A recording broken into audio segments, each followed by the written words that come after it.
Before you listen to this BBC podcast, I'd like to introduce myself. My name's Stevie Middleton and I'm a BBC Commissioner for a load of sport podcasts. I'm lucky to do that at the BBC because I get to work with leading journalists, experienced pundits and the biggest sports stars. Together we bring you untold stories and fascinating insights straight from the players' mouths. But the best thing about doing this at the BBC is our unique access to the sporting world. What that means is that we can bring you podcasts that create a real connection to dedicated sports fans across the UK. So if you like this podcast, head over to BBC Sounds where you'll find plenty more. BBC Sounds. Music, radio, podcasts.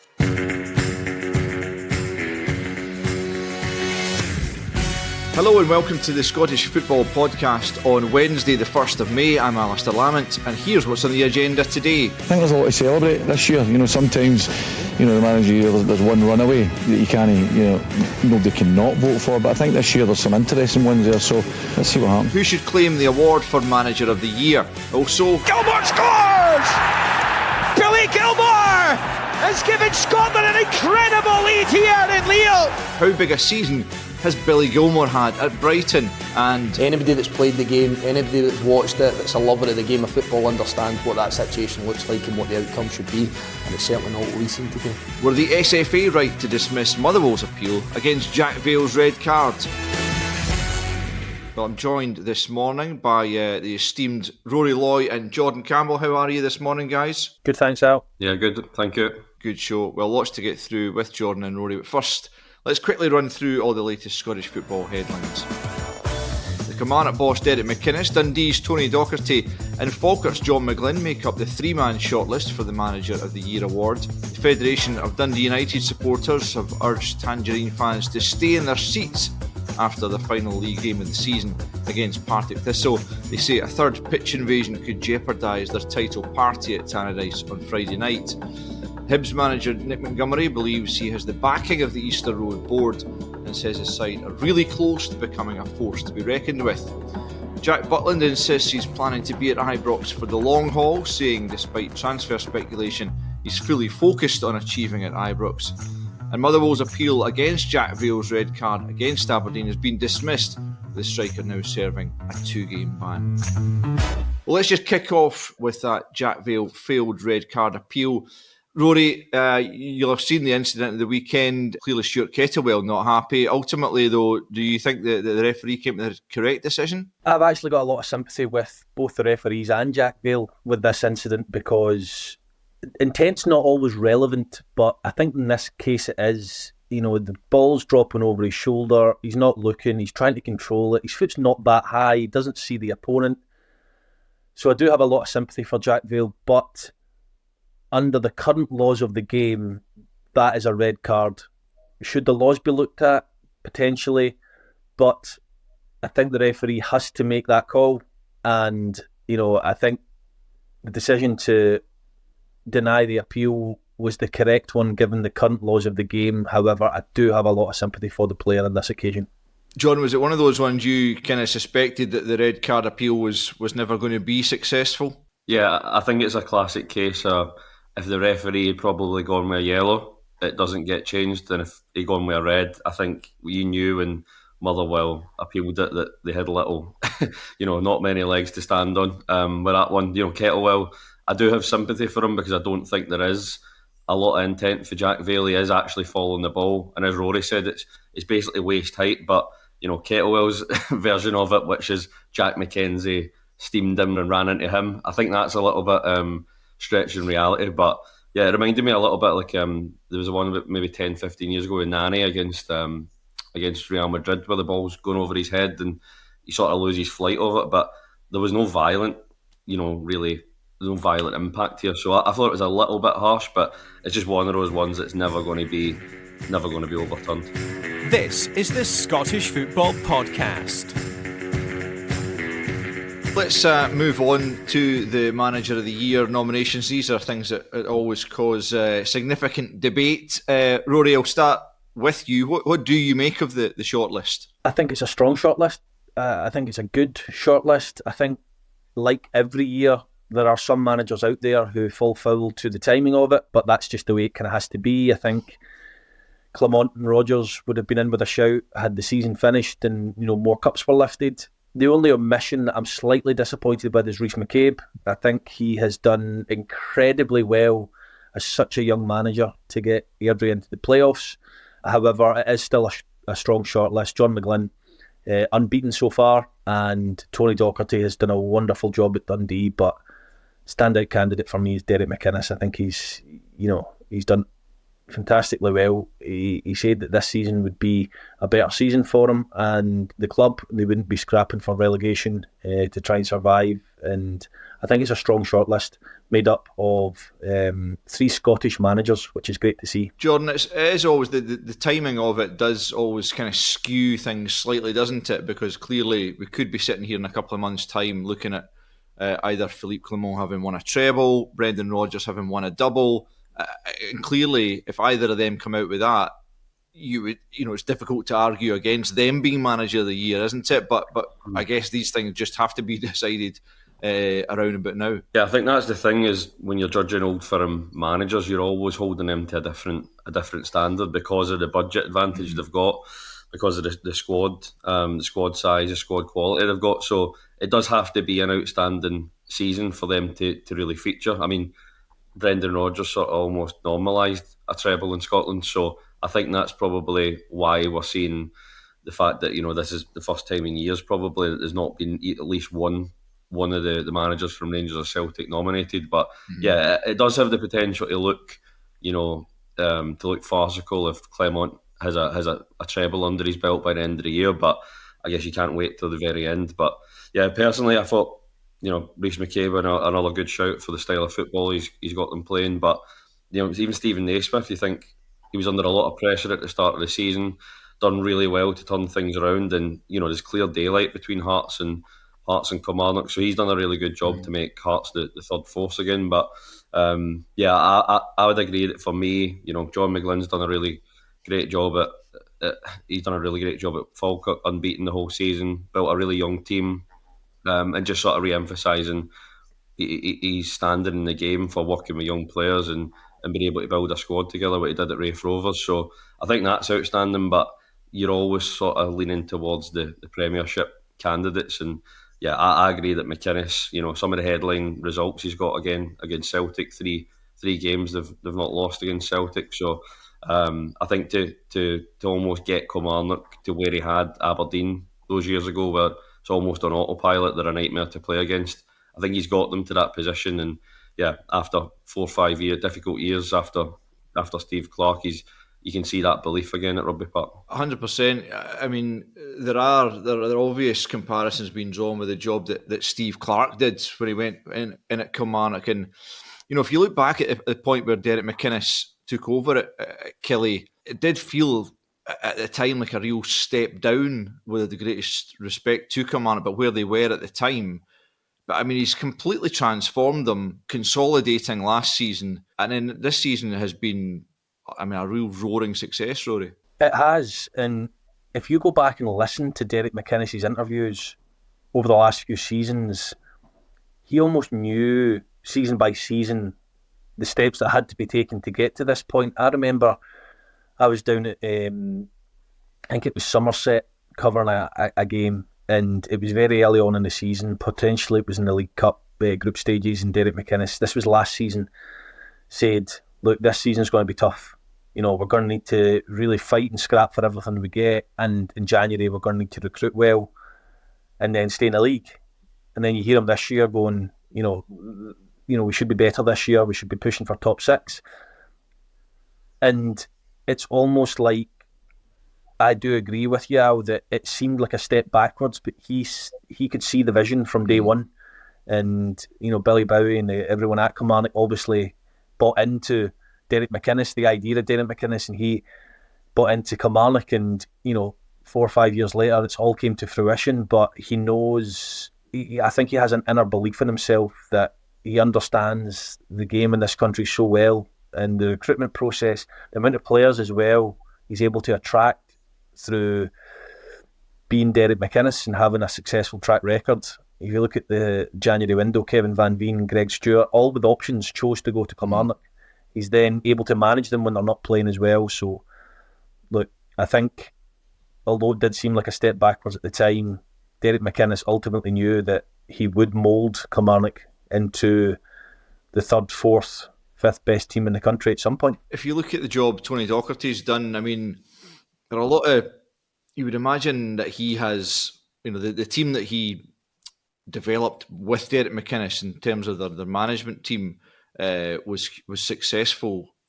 Tony Docherty has now gone on and on his own has really done a brilliant job with Dundee. I don't think anyone, Jordan, would have anticipated them being quite as high up the league as they've turned out to be this season.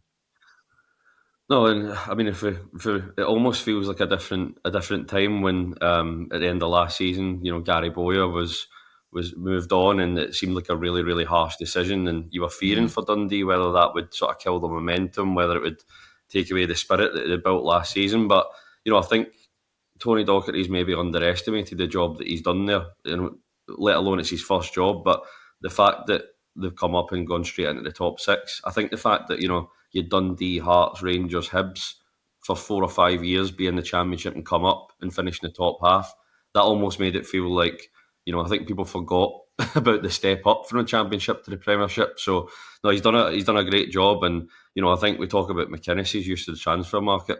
You look at Docherty's use of the loan market. I mean, it's been miraculous, really, to bring in guys like Beck from Liverpool. You got Bakayoko, Boateng, Donnelly, who have been big parts of the team this season. So I think you can see the similarities between the McInnes school of thought in terms of being aggressive, intends to play against. But I think Dundee do play when they've got a chance. And yeah, he's been done really well to create that sort of blend and not been too short-sighted at any point this season. And just to go round to John McGlynn, Rory, I mean, Falkirk are obviously a bit of a sleeping giant, but their season to go unbeaten up to the last game of the season, and they might very well conclude the season unbeaten, is a phenomenal achievement, because they are a big club, but a lot of managers have gone in there and failed, obviously, to bring them up from League One. He's managed that, and it's an exciting time for Falkirk fans all of a sudden, isn't it? Yes, it definitely is. To be unbeaten in any league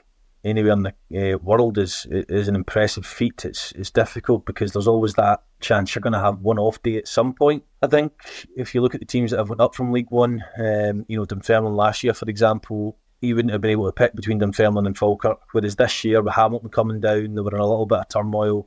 I think Falkirk were the standout favourites at the start of the season to get promotion. What may work against John McGlynn slightly when it comes to the Manager of the Year is the fact that he has got a full-time squad in a mainly part-time league. His budget is higher than the rest of the league. There's a number of things that may count against him. However, as I said, to go unbeaten the full season in the league is quite the feat, because you've got some really good teams in that league as well, and it's not always easy to turn up week on week and get results and get points. And they've won so many games so convincingly as well, Al, scoring 4 and 5 goals at times. So John McGlynn's a fantastic manager, and I think Falkirk will be competitive again next year. However, I just think the level that squad is playing at may slightly work against John McGlynn when it comes to handing out the award. You look at that squad that he's built there, and it's almost like a sort of who's who, like repair jobs he's done on players who have dropped down for bigger clubs and maybe needed that guy to get a hold of their career, like Col Donaldson, there's Morrison, it was at Hearts, Henderson, it was at Hearts, Aidan Nisbet at Celtic. There's Calvin Miller as well, former Golden Boy nominee at Celtic, whose career looked like it was dwindling, and now he's a regular and got his career back. So I think you look at that team, it's really, really young.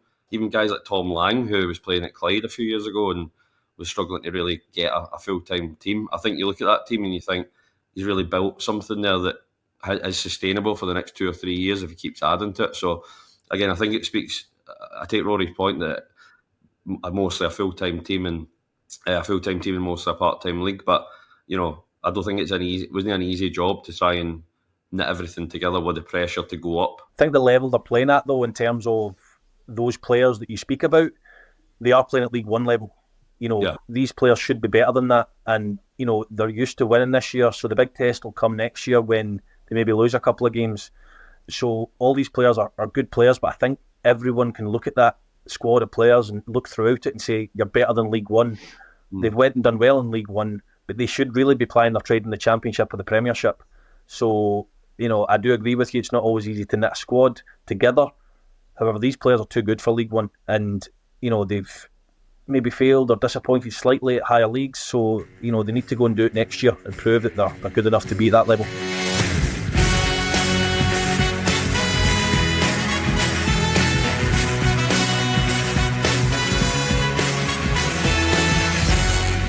Let's have a quick blather about the national team and more specifically about Billy Gilmour, Jordan, who came back into the Brighton team after being injured on Scotland duty, actually. But good timing, I suppose. We've had a few bits of bad news on the injury front as far as Scotland are concerned lately. How important is it to have a fit and firing Billy Gilmour? I don't even think you can overestimate how important Billy Gilmour is now to Scotland. Go back even 2-3 years ago, he cemented himself in the team, but it still felt like there was some games maybe where Clark might prefer somebody else in there. But I think his development over the last couple of years at Brighton, he's now turning into the player that I think everyone hoped he would become. Obviously, when you go down to England at such a young age and you go into Chelsea, you can easily get chewed up and spat out. And there was maybe a fear that would happen after he got his little run with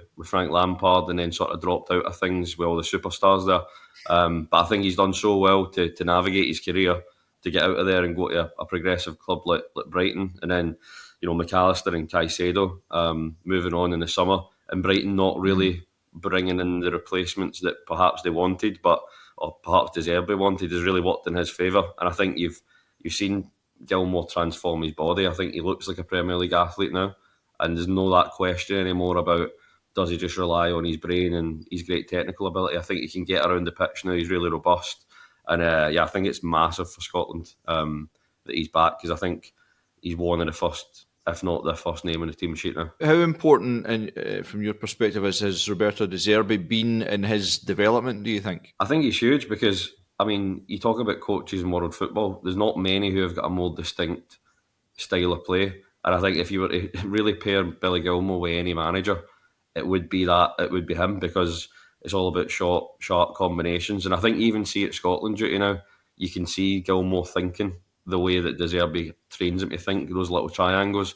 And I think Scotland have started to try and incorporate that. I know the Netherlands game was pretty difficult towards the end, but for an hour Scotland competed quite well. And I think you actually saw there was a bit of progress when it came to the in possession game. So yeah, I think he's been huge for Gilmour in terms of having that responsibility to be the main playmaker and take the ball under pressure at the very highest level. So I think if Scotland can glean some of that from him, it should really help Scotland in the other side of the game, which is where we've always struggled, and we struggled at Euro 2020. Rory, do you see Billy Gilmour being a real integral part of the team at the Euros in the summer? Yeah, I can see that. I think in the past, when we've had players like Billy Gilmour who are plying their trade at the very top level, the rest of the squad probably isn't all there in terms of the way they think. And as Jordan touches on, the wee triangles, wanting to keep the ball and up with that standard. However, when you look through the current squad, your John McGinn, Scott McTominay's, Billy Gilmour should flourish and has flourished because he's got players around him, even at Scotland, who are capable of doing the things that he's used to. But as Jordan says, he's developed physically, and when he's been fit, he's been a mainstay of a successful Brighton squad. I know they've struggled recently, but that's potentially because Billy Gilmour's been missing through injury. I do think that Scotland has a very strong midfield. I don't think we'll be completely reliant on Billy Gilmour. I don't think he'll play every single minute of the 3 games, but he's certainly a huge asset to have, and I would expect him, if he's fit, given the form he's in, to play a huge part in the group stages and hopefully beyond that. Yeah, absolutely. Many thanks to Jordan, Campbell and Rory Loy, and thank you for listening. We'll have a special episode focusing on the final fixtures of the regular Championship season tomorrow, so if you've got any comments or questions about anything to do with the Championship or lower leagues, send them into scottishfootball@bbc.co.uk. Bye for now. Sacked in the Morning is back. I got the ball and I put it on the spot, and as I got up, it was literally the best feeling I've ever had. And believe me, I've spent a lot of money on feelings in my life. Joining Craig Levine and myself, Amy Irons, will be some of football's top managers, best characters and most colourful players as we reveal what exactly goes on inside the dugouts and dressing rooms up and down the country. I had a lad the other week and I saw him, he was playing, the first half he was playing the opposite wing. He had a set of gloves on and short sleeves. And I thought to myself, I can't wait till next half till he comes near me. As the manager comes in, he smashes the door open, the jacket's off, shirt sleeves are up. We're thinking, here we go. We're all nudging each other like school kids and giggling. Sacked in the Morning. Listen now on BBC Sounds.